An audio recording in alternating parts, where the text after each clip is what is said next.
I think what it Yeah. underlines for me, and I'm certainly I'm sure all our listeners too, is that this is really no ordinary book.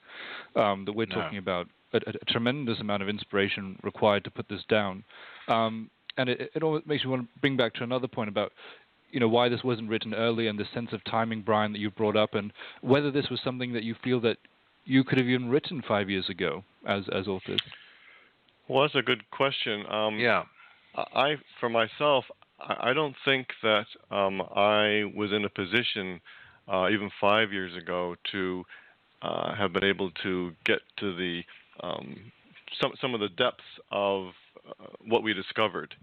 It's hard to even say exactly why, but Dr. King has so many layers, and one thing that we learned through this biography is that we think that we know more than most people because we were close to Dr. King, but the more you study, you realize that there's so many more layers to Dr. King, and so these years, 20 odd years after his passing, it took this long to get to a position to be able to get to these deeper levels for myself, I would say.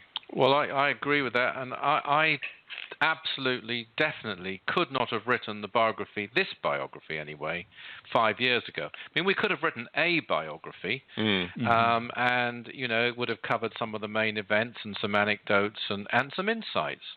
But this was, the timing was right, certainly, I think, for both of us, obviously. I mean, I'm just speaking for myself. I had to go through some soul searching.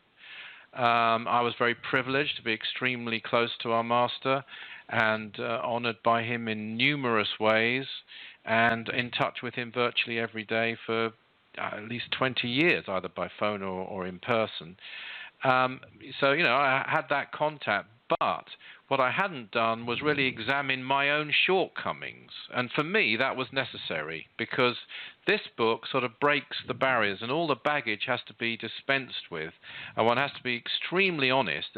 I think it's a very, well, I know it's a very honest book. And it went much further than either of us expected. Even in 2013, it went further. Yeah. I would say by far, I agree with you, than what we had envisioned in 2013. It was like really? It was a journey, and as we went along the journey, new things were discovered every step of the way. There's a lot of new aspects in this. There are some new thoughts in this. And let's be clear, this is not like the opinions of Richard and Brian, this book. I mean, anything that isn't factually verified in transmissions or quotes or experiences that were shared by a number of people, anything that isn't of that kind isn't put down as a fact. But we did definitely break new ground in very significant ways, which are things that the master himself even never said.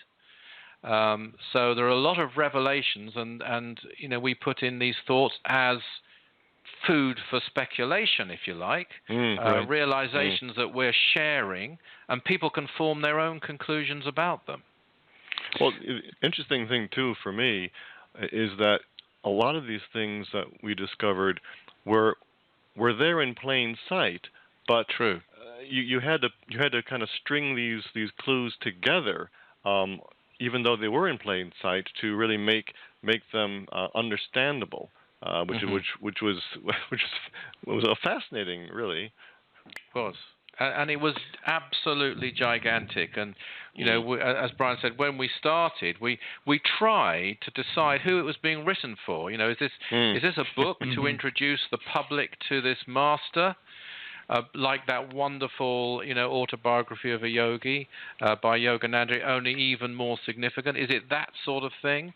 And it just took its own life on, and it was far more than that, and it wasn't really that. It ended up as a fulsome revelation of as much truth as we could possibly reveal about the Master, because it has to go down. If it doesn't go down now, I think by people who actually knew him very well, it can't go down very easily.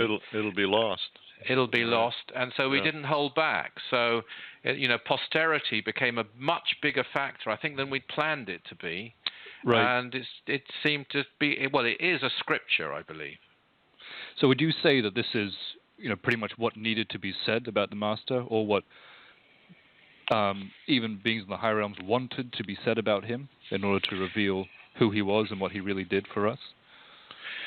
Well, it's not channeled material at all, just to be really clear about that. It's certainly, the book has a destiny and it's guided, and for one, Brian was extremely generous in sort of giving me the lead writing role, and also because that makes it easier to read, although the book is the two of us, completely the two of us, all the way through. And, I wouldn't say it was in any way channeled, but certainly it had its own destiny. I almost felt like I wasn't in control of where it went so much as trying to keep up and discover where it was going.